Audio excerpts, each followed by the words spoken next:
Hello everybody and welcome to another playthrough for Pro and Expert Division. This is for the front 9 in the College Playoff 18-hole cup. A mix of the Juniper Point and the Southern Pine. This is general wins, so this may not be the wins that you do have in the tournament. However though, if you do want to have detailed adjustment for the wins in Expert Division, we are providing an 18-hole cup ultimate tournament text guides on patreon.com/golfclashtommy for all of you that do have an active Patreon package. You can scan the QR code on the screen or you use the link in the description down below to get yourself to our Patreon platform. You there sign up, and once you have signed up you have access, and then you will have access to the text guide, to videos with voiceover, but also to our Telegram support system.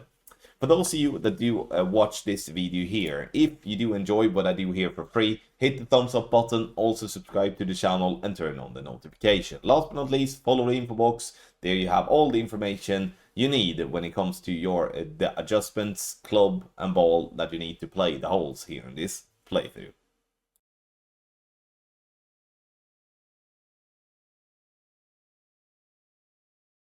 There will most definitely be some hole-in-ones on this hole, and the reason I do believe that is because we now have so many different golf balls in the game that even if we do have a headwind, we will still be able to easily get over the water and get the ball to green. And if you then have some luck, if you roll down at the correct place, then the hole-in-one is definitely there. Max plus 10 using max overpower with a slower needle to not have to use a bunch of topspin here. Great left is going to still be fine, which is great, and you can see how much fairway we do have to play on where we land with our first bounce. With a perfect ball we would have been kind of close, but as the green is downhill, it's all about the speed if you're going to give yourself a chance for a hole-in-one, and obviously hit perfect, that would be great.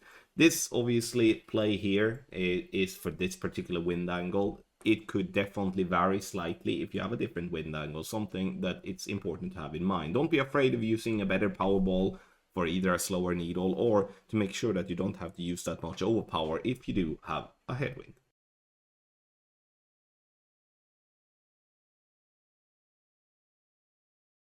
Hole number 2, and here we're gonna play with our Sniper 9 Plus. And what we're gonna do is that we're gonna set up with a white ring to the left by the bunker, top of blue ring by the frame. So it's an easy setup in that way. We can also use the ball guideline as a reference if you would like that, which is centered into the bright green square.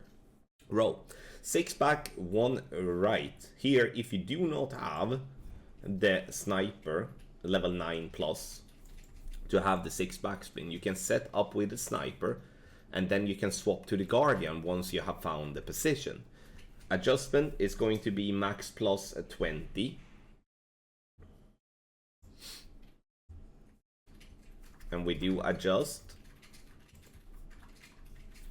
center the ball and hit perfect. What we're looking for is to have wind between 7 and 8 miles per hour as per ultimate. So we would recommend to use and switch between a wind 3 and wind 4 ball. It gets up the hill there on the right, catch the slope down to the pin, and drops dead center for a lovely hole-in-one here on hole number 2.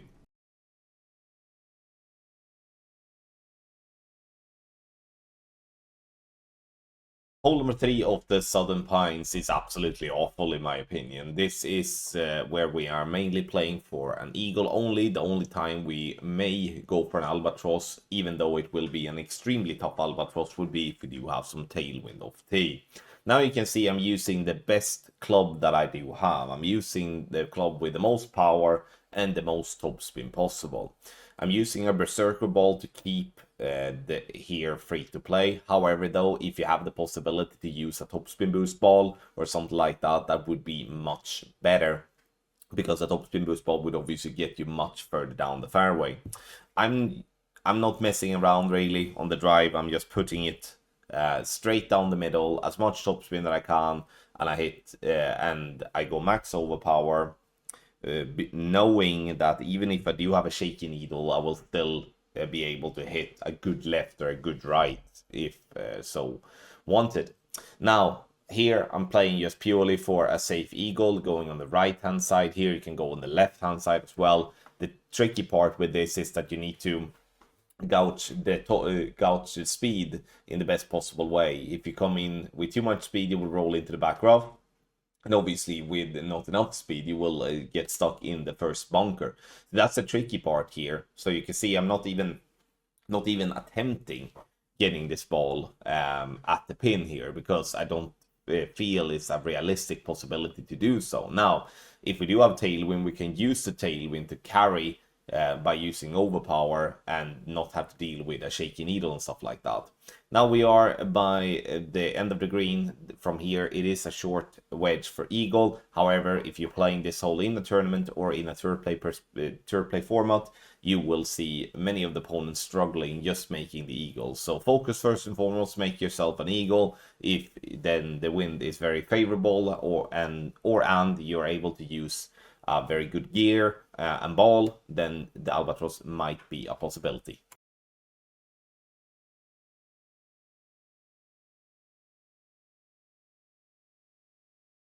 Hole number 4 of the Southern Pines here from the second tee. This has always been a pretty tricky par 4, I must say. Not so much difficult in terms of what way to play, but tricky in the sense that they have not made the green as friendly for us Golf Clash players. Here, starting at the P6 max stress with the quarterback to set a consistent spin, which is 5 top spin, 3 right spin. Obviously, there are multiple ways of getting this drive down here, either to the left side or to the right side. That's completely up to you which way you want to go. Elevation, 10% elevation, so plus 10 is what we are using. And for this type of play here in this video, it's to just play it safely down the fairway, and then we will be relying on our sniper for the approach to attack the pin. If you do have a tailwind, you could consider smashing the ball much closer towards the green and have a much shorter second shot, such as a short iron or even a wedge or something like that.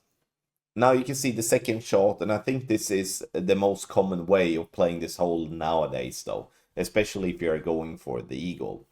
It's not the easiest way, though, because, it's the easiest way to attack the pin for an eagle, but it's not an easy way to play because there are a couple of things that you need to take into consideration here, and that is when you do have a wind angle like this, for an example, you're going to adjust from a higher to a lower point, which means that you will be losing distance compared to, so where you're aiming now, you're going to land further back than that just because you're pulling down to a lower point.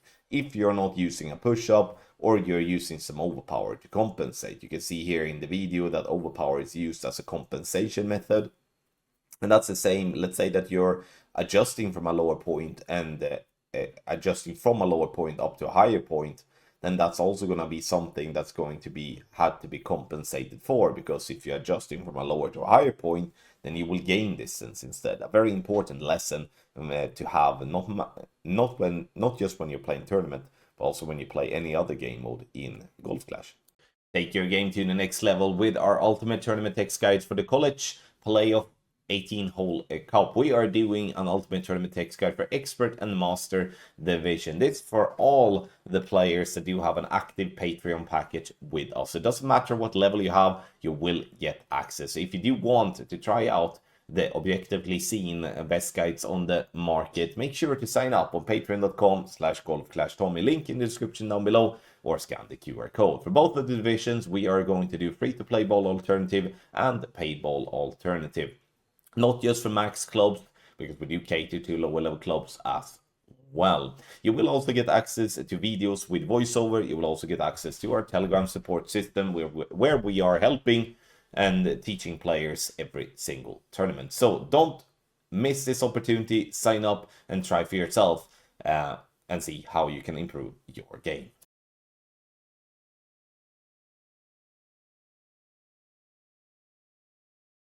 Hole number 6 in the 5th anniversary tournament is going to offer us a tough par 3, but since we discovered rough bump here, we have actually been having a super good success with this hole. The important part here, though, is to avoid the glitchy spot, and to do that, it's going to be obviously hard to do that all the time, but it's going to try to do different type of spins regardless of what wind direction you have. This to try to get to the green at the same spot all the time.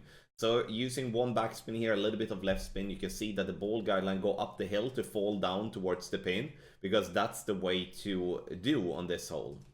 Medium distance, 10% elevation here, and I'm using a wind 4 ball here, which is important to have in mind here, because using a ball with higher wind could, especially in tailwind, makes you go in between club. That's why wind 4 is perfect here, and it doesn't matter if it's a wind 4 power 0, power 1, power 2, power 3, you should still have room to adjust there. Medium distance plus 10, it rolls up the hill, fall back down, right the pin for a beautiful hole-in-one on hole number 6.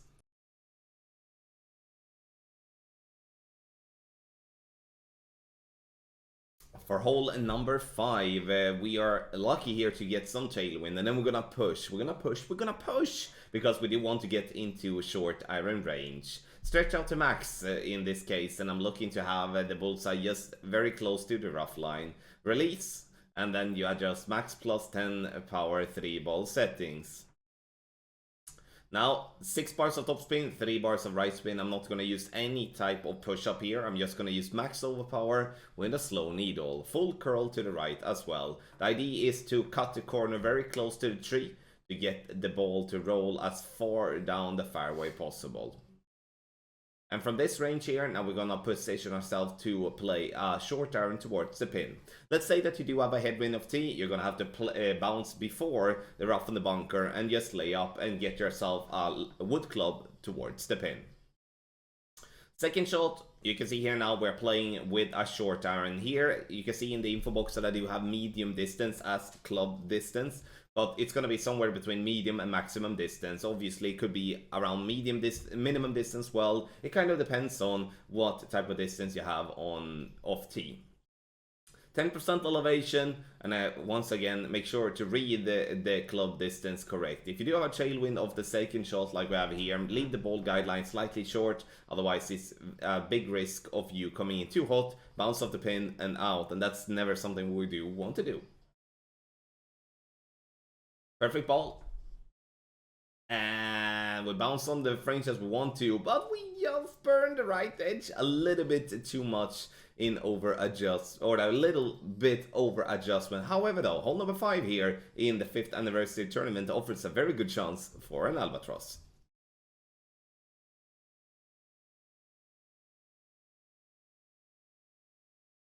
Hole number 8 is an interesting par 3, even more interesting nowadays when we do have so many different golf ball types, all from precision balls to a lot of different wind 5 balls and wind 4 balls with more side spin, etc.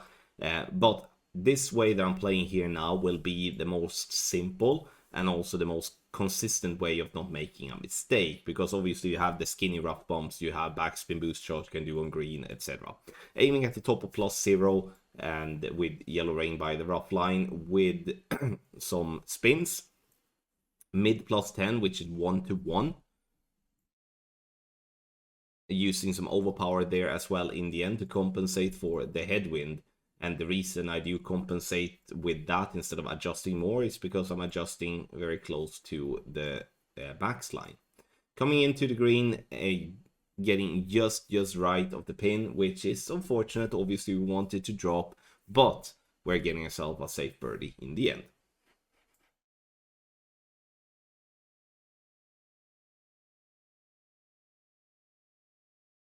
Hole number 7. In tailwind, we're gonna play on the right hand side, and the reason we're gonna do that is because we do want to get as close to the green possible, and if we do have a tailwind, this is the way to go about that. If we would be having a crosswind or a headwind, then we're going to have to play on the left on the fairway to just get as far down possible to open up for the green from distance.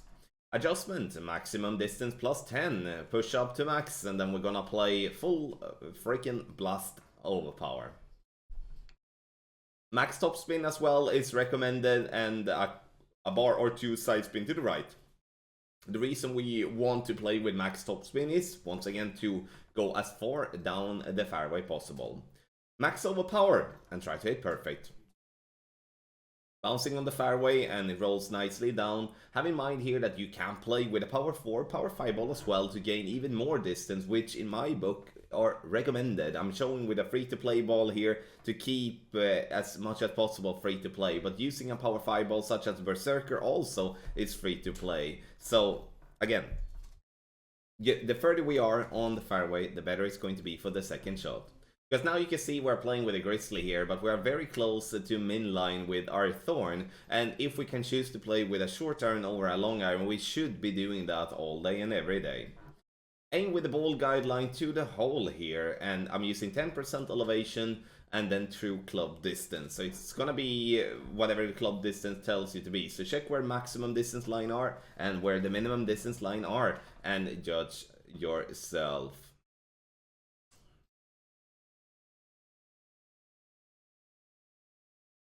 Adjustments done, sent to the ball, and hit perfect. Perfect ball here is gonna give us a very good chance.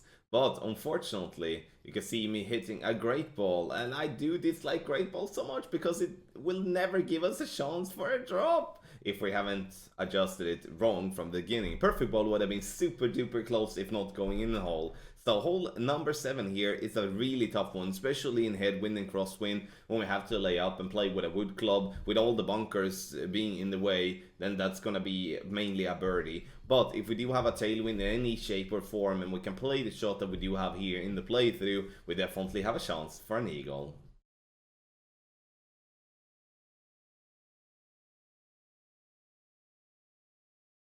Hole number 2 offers many different ways of playing this hole. This is a more aggressive play for a rough bump, which is not as common, at least not in my playthroughs, and that's why I wanted to spice it up a little bit and show a rough bump here instead of going for the standard bounce up and roll back, which is also a way of playing. The bounce up and the roll back is on the left hand side and using the slope on the green to let the ball fall back down into the hole.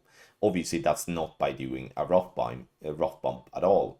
So what we're doing here now is that we're aiming at the very edge of the rough line with a P8 ball, so a P8 min line.